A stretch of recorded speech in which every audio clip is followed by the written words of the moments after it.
Hello, my name is Scott Isigner, and today I will give my presentation on the curse of the house of Atreus and the homecoming of Agamemnon. The curse of the house of Atreus is consisted of the family will live in eternal misery and that they will never find happiness. It is also said in Greek mythology that the curse will live on through the family and the generations to come, thus meaning that the curse will not end when the person who received it dies or passes away. This curse was brought on to the house of Atreus by Tantalus. Tantalus was highly favored of the gods and king of Lydia at the time. He is also the great-grandfather of Agamemnon. Tantalus, however, being highly favored of the gods, wanted to test their omnipotence and decided to hold a banquet. But at the banquet, he would serve many delicious foods.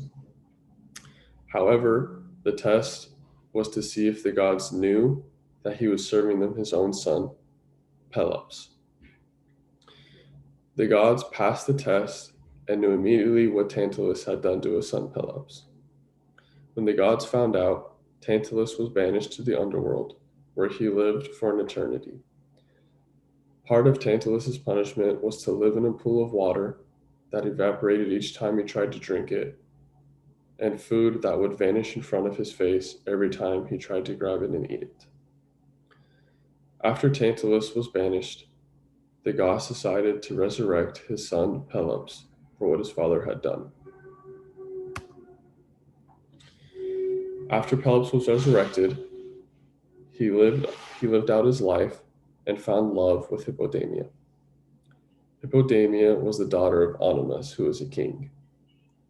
When Pelops asked for Hippodamia's hand in marriage, her father refused and instead decided to hold a chariot race and include all the suitors in the land who wanted to take his daughter's hand in marriage in the race. Hippodamia's father was also going to race as well. Pelops was somewhat upset with the king's decision. However, he sought favor of one of the king's servants, and the servant sabotaged the king's chariot. When Pelops won the chariot race, he was able to take Hippodamia to marriage. Pelops and Hippodamia had many children. However, when they were married, Pelops cheated on Hippodamia and had another kid named Chrysippus. The gods were somewhat troubled with his decision to cheat on Hippodamia after what the gods had done for him. However, Pelops' other sons consisted of Thyestes and Atreus. Chrysippus was, however, highly favored of Pelops and said to be his favorite son. Thyestes and Atreus hated the fact that their father liked Chrysippus over them. They thought that they were the rightful heirs of their father's kingdom. So they planned to get rid of Chrysippus, who had the birthright to the kingdom. It is unknown whether Atreus and Thyestes actually fulfilled their plan and murdered Chrysippus. However, when he was murdered, Pelops found out about their plan and banished Thyestes and Atreus. After their banishment, they eventually turned on each other when Thyestes slept with Atreus' wife. This curse was mirrored on when Atreus, after finding out that Thyestes slept with his wife, invited Thyestes over to dinner and fed Thyestes' own kids to him. Thyestes was furious and sought for revenge and prophesied that he would get it through their children.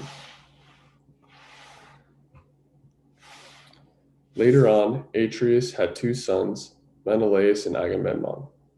Agamemnon had just returned from the 10-year Trojan War and wanted to be with his family. However, upon his arrival, he found that his wife had been cheating on him with Agathis, who was Agamemnon's cousin and also the son of Thyestes. Agamemnon's wife was also furious with him because when he traveled to fight in the Trojan War, he sacrificed his oldest daughter so they would have good weather on the seas. Thyestes took this opportunity to get back at Atreus through Agamemnon when he returned home. Thyestes planned with Agathos and Agamemnon's wife, to murder him. When Agamemnon was murdered, the prophecy that Thyestes had said their own kids would kill each other was fulfilled. While this curse was brought on through earlier generations of the family, we can see how it affected everyone after. This curse fulfilled its job by making the house of Atreus' lives miserable, and they lived very unhappy lives. It is interesting to see how one decision of a man such as Tantalus, who decided to murder his own son Pelops and feed him to the gods, could affect the future generations that he would have in his own family. After that, we can see how Pelops decided to cheat on his wife, which caused friction between his sons, Thyestes, Atreus, and Chrysippus. This curse continued on with Thyestes and Atreus when Thyestes decided to sleep with Atreus' wife. We can see how this curse was mirrored, and we can see that when Tantalus fed Pelops to the gods, Atreus did the same when he fed Thyestes' sons to him.